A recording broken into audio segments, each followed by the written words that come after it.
আমাদের দেশে যারা রাজনৈতিক নেতৃবৃন্দ অধিকাংশ দেখবেন 5 ওয়াক্ত নামাজ পড়ুক আর না পড়ুক, জানাজার ভিতরে দেখবেন আমাদের দেশের রাজনৈতিক নেতারা সবার আগে এসে হাজির, ঠিক কিনা কম? সে যেই দিন জুহরের পরে জানাজা ওই দিনও সে জুহর পড়ছে কিনা সন্দেহ আছে। ঢাকা থেকে রওনা দিছে, ওর তো এজেন্ট আছে স্থানীয়, তো এজেন্টকে জিজ্ঞেস করছে জানাজা কয়টা, বাদ জুহর। আইসা পড়ছে যাত্রাবাড়িতে জ্যামে। এখন জ্যাম ঠেইলা তারপরে আপনার কি বলে দাউদকান্দি ব্রিজ টুল প্লাজায় আবার জ্যাম, এভাবে ধাক্কাইতে ধাক্কাইতে সে একেবারে যখন চলে আসছে কোম্পানিগঞ্জ, তখন নেতারা সব অস্থির হয়ে গেছে, আপনি এখনো আসতেছেন না, জানাজার টাইম শেষ, লোকজন অপেক্ষা করতে আছে, সবাইরে কথা বলাই ফেলছি, আপনি তাড়াতাড়ি আসেন। এখন সেই লোক এবার আপনি বলেন, ওই আপনার কাঁচপুরে যাত্রাবাড়িতে জ্যামে পড়ছে, টুল প্লাজায় জ্যামে পড়ছে, কোম্পানিগুলো আসার পরে তার অস্থির বানাই ফেলছে। এখন সে কোনো মতে দৌড়ে আইসা গাড়ি যখন ঢুকাইছে তখন একেবারে জানাজা যায় যায় অবস্থা, শেষ অবস্থা, এমন সময় নেতারে মাইক দেওয়া হলো। এবার বলেন দেখি, লোকটা জ্যামে পড়া একটু 10 মিনিট আগে আসতে পারলো না, সেই লোকটা নামাজ পড়ার জন্য 10 মিনিট নাইমা রাস্তায় নামাজ পড়ছে, এটা আপনাদের বিশ্বাস হয়? আমার কথা বলে বিশ্বাস হয়? তো সে তো রওনা দিছিল ঢাকা থেকে, এখানে এসে জুহরের পরে জানাজা ধরবে, তো এতক্ষণের ভিতরে তার তো অজুও নাই, এখন অজুও নাই, নামাজও পড়ে নাই। যখন দেখছে যে এসে জানাজা, সে বেড়াইতের মতো জানাজার ভিতরে দাঁড়াই গেছে। তো সে জীবনে যেই লোকটা 5 ওয়াক্ত নামাজ পড়ে না, সেই লোকেরই দিছে জানাজার ভিতরে। এখন জানাজায় যখন গিয়ে দাঁড়াইছে, এখন ইমাম সাহেব যখন কইছে আল্লাহু আকবার, জানাজার নিয়ত বানছে পরে, ওখানে আমার নেতাও তো নিয়ত বানছে, তা আমার নেতা তো আর বারবার চোখ খুললে তো আর সাউন যায় না, পড়লে ফুরুক না পড়লে নাই। এখন যখন দেখছে যে ইমাম সাহেবের 4 বার জানাজার ভিতরে আল্লাহু আকবার আছে, কয়বার? আমার কথা কয় না দেখি, কয়বার? এখন 4 বার আল্লাহু আকবার বলার কথা, আর 4 বারের ভিতরে প্রথমবার হাত আলগি দেবে আর বাকি 3 বার ধরে রাখবে। আর হ্যাঁ মনে করছে দাঁড়াইয়া যখন আল্লাহু আকবার, রুকু তো যায় না, সাজদা তো যায় না, তো হাত বুধই প্রতিবারই আলগি দেওয়ান লাগবো। এখন হে ইচ্ছা মতো 4 বার হাত আলগি দিস, লগে দিয়া পড়ছে এমন এক বুড়া বেড়া, এবার মুহ কথা আটকায় না, আগে আটকাইতো, এখন চামড়া ডিল হয়ে গেছে। এখন এবার হুদু দিয়ে কথা বার হয়, হ্যাঁ বেড়া কইতেছে কিরে আপনি এত বড় ইয়ে হয়েছেন, আপনি জানাজা পারেন না, আপনি 2 বার হাত আলগি দিয়া বইয়া রয়েছে। এবার মনে মনে কয় লেগে তো আইতাম চাই না তোর আর জানাজা। এখন কত কয় সপ্তাহখানেক পর হইল ঈদ, কি আমার কথা কয় না, সপ্তাহখানেক পরে কি ঈদের নামাজের ভিতরে 6 বার আছে বেশি আল্লাহু আকবার, এই সময় কি ধৈর্য রাখুন না হাত আলগি দেওয়া? তো হেতানে একবার আলগি দিয়া বিপদে পড়ছে, হেতার তো এটা মনে রয়েছে। এতে এবার ঈদের নামাজের সময় যতই মাসে হাত আলগি দেয় তে আরো সিফা দিয়া ধরে। ঈদের নামাজ যখন শেষ হয়েছে, এবার ওই লগের বেড়া হেবাড়ায় আবার কপাল গাড়, আবার কি হেবাড়া কি তো তুমি কি জীবনে ঈদের নামাজ পড়ছো না, তুমি এমনি সিফা দিয়া দৈরা বইয়া রয়েছি কি হত্যা কয় কথাটাই কইয়ান না, জানাজা তাইয়া একবার আতালগি দিয়া যেই বিপদে পড়ছিলা, হ্যাঁ বলে বুঝছি। আচ্ছা এইরকম যদি হয় নেতা, তাহলে এই দেশের অবস্থা কি? এটা কি আর ওয়াজ করণ লাগে?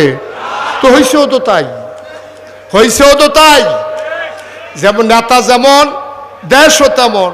তো নেতার অবস্থা যদি এমন হয়, তাহলে কর্মীর অবস্থা কেমন? এটার জন্য ওয়াজের দরকার নাই তো। কপাল খারাপ আমাদেরকে যারা চালায়, আমাদেরকে যারা পরিচালিত করতে চায়, যারা নির্বাচন আওয়ানের 2 বছর আগের থেকে ওই গাছের ভিতরে উঠতে সে আতলারে শুভেচ্ছা, নির্বাচনের খবর না, তুই উঠটা বইয়ের ওষুধ খেতে তুই, হ্যাঁ ওইটাতে আতলারে শুভেচ্ছা দিতে আছে, হাত ধৈর্য উঠোনের কথা। আরেকবার সীতাকান্তাই ও মাগো কইয়াছিলেন দিয়া বেহুশ, রাইতের বাজে 2:30 হাতে কেডা গাছ আতলারে তে ফেনামেনা চাইরা দিছে মুহের, পরে তারে ফানি টানি ডাইলে হুশ কইরা জিগায় কি ভাই কি দেখলেন, আরে কেডা যেন হলো গাছ উঠটা আতলারে। শহীদারে কয় বলো সবসময় আমরা এখনো থাকি, কোনো সময় আতলারে না, তোমার আতলার তো হয়েছে কত আইও না চাই গিয়া টর্চটা টিপ দিয়ে দেখতে। তো নির্বাচন করবে আগের থেকে আতলারে। মুসলমান ব্যক্তি জীবনে তুমি ইসলাম মানতে পারো নাই, এই ব্যক্তি জীবনে তোমার ইসলাম মানতে না পারার কারণে তোমার জীবন ডেস্ট্রয় হয়ে গেছে, তুমি রওনা দিয়েছো জাহান্নামের দিকে, ঠিক কিনা বলেন? তোমার দৌড় হয়েছে জাহান্নামের দিকে, এখান থেকে ফিরে আসা এই বয়সে আর কঠিন। আমি কইছিলাম সূরা ফাতিহাটা ঠিক করে লন না, কই হুজুর ঠিক তো করতাম চাই, এই যে হাড়া এটা আর এই পর্যন্ত যায় না তো নিচ পর্যন্ত, আর এটারে চাইছি দাঁত মাত যে ফুড়ে গেছে গা, এটি এইরকম সাইডো ফাইলটা দৌড়দৌড়ি করে ফুটার মতো উচ্চারণ হয় না।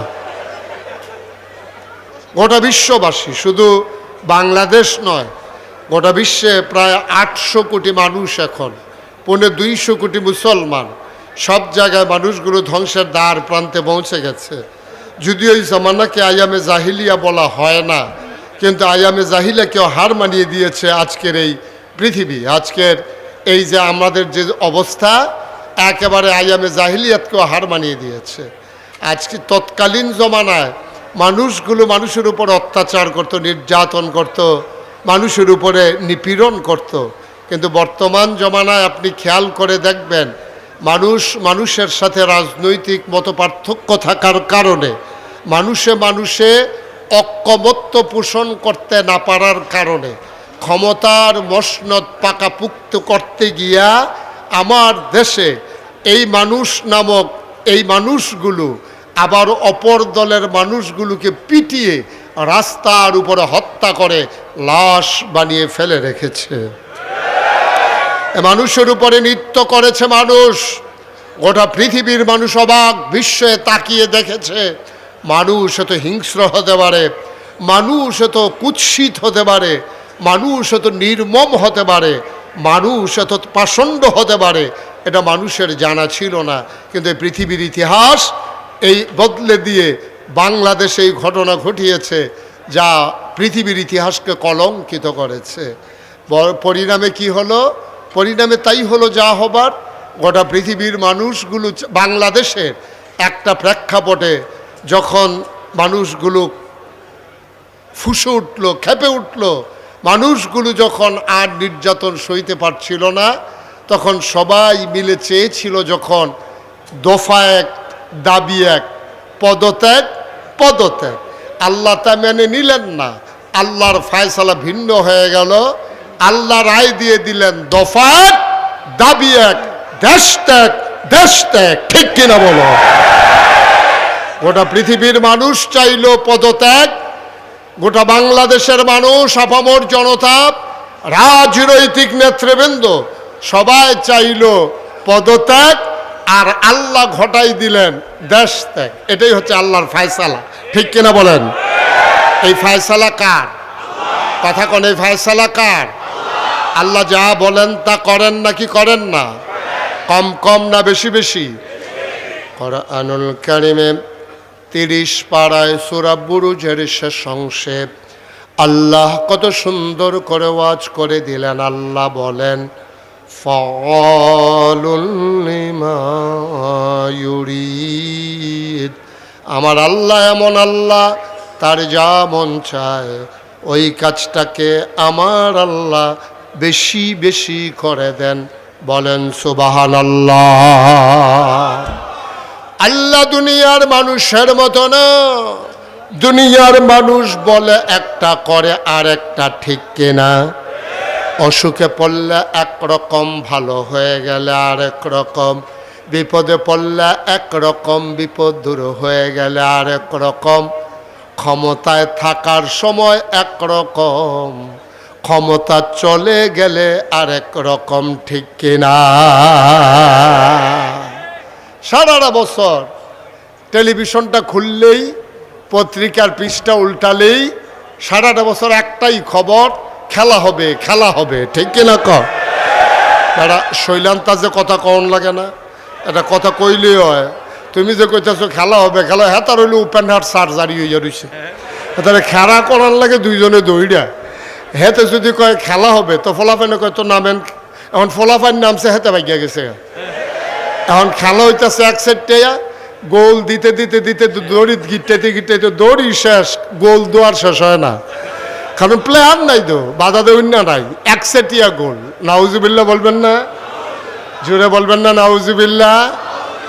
সুতরাং বুঝতে হবে, আমাদের চিন্তা ভাবনা এক, আল্লাহর ফায়সালা হলো আরেক। ঠিক কিনা বলেন? এই মানুষগুলো যখন আল্লাহ বানিয়েছিলেন, ফেরেশতাদেরকে যখন বলেছিলেন ইন্নী জাইলুন ফিল আরদি খলিফা, আমি একটা কওম, আমি একটা সম্প্রদায়, আমি একদল মানুষ বানাতে চাই। ফেরেশতারা বলছে বানানোর দরকার নাই, মানুষ বানাবেন, মারামারি করবে, কাটাকাটি করবে, ঝগড়া বিবাদ করবে, কি দরকার মানুষ বানানোর? আল্লাহ তাবারক ওয়া তাআলা তাদের যুক্তি মানলেন না, বুদ্ধি শুনলেন না। তিনি ঘোষণা দিয়ে দিলেন, ইন্নী আ'লামু মা লা তা'লামুন, আমি যা জানি তোমরা তা জানো না। বলেন সুবহানাল্লাহ। মানুষ বানানো হয়ে গেল। একটা মানুষ জাহান্নামে যাক, আমি শুরুতেই বলছিলাম আল্লাহ চান না। সব জান্নাতে গেলেই আল্লাহ লাভ, কারণ আল্লাহ বড় আদর করে মানুষ বানিয়েছেন। আফসোস কি জানেন, আল্লাহ চান আমরা জান্নাতে চলে যাই, কিন্তু আমরা জাহান্নামের দিকে এমন দৌড় দিছি, এটা থেকে উঠে আসা বড় মুশকিল, ফিরে আসা বড় মুশকিল। এখন হার্ট ব্রেক কইরাও আমাদের ফিরে আসার আর সুযোগ নাই। কারণটা কি? আজকে সেই কারণগুলো চিহ্নিত করব। কেন মানুষগুলো আজকে জাহান্নামের দিকে দৌড় দিয়ে আছে, কেন ওরা ফিরতে পারছে না, এগুলো ইনশাআল্লাহ পর্যায়ক্রমে আলোচনা। ওয়ামা তাওফিকি ইল্লা বিল্লাহ। বন্ধুগণ, আল্লাহ তাবারক ওয়া তাআলা জান্নাতে দেওয়ার জন্য মানুষদেরকে অনেকগুলো চেষ্টা করেছেন, অনেক চেষ্টা, অনেকভাবে আল্লাহ চেষ্টা করেছেন, কিন্তু মানুষগুলো পারল না। কেন মানুষগুলো পারল না? অনেক কারণে। এক নম্বরে হচ্ছে সে ব্যক্তি জীবনটাকে গুছিয়ে নিতে পারেনি। মানুষ সাহাবায়ে কেরাম যেমন করে তার নিজেদের জীবনকে বিসর্জন দিয়ে তারা দিনকে তাদের জীবনের সবচেয়ে বড় একেবারে মঞ্জিলে মাকসুদ হিসাবে বেছে নিয়েছেন, আমরা কিন্তু তা পারি নাই। আমরা কি করি? আমরা করি কি, আমরা এই ইসলামকে মানি এমনভাবে যে আমরা ইসলাম মানতে চাই অবসর মতো, সুবিধা মতো, প্রয়োজন মতো। প্রয়োজনের সময় আমরা ইসলাম মানি, প্রয়োজন শেষ তো ইসলাম শেষ। প্রয়োজনের সময় আমরা আসি। যেমন আপনি একেবারে সহজ করে বললেই বুঝবেন,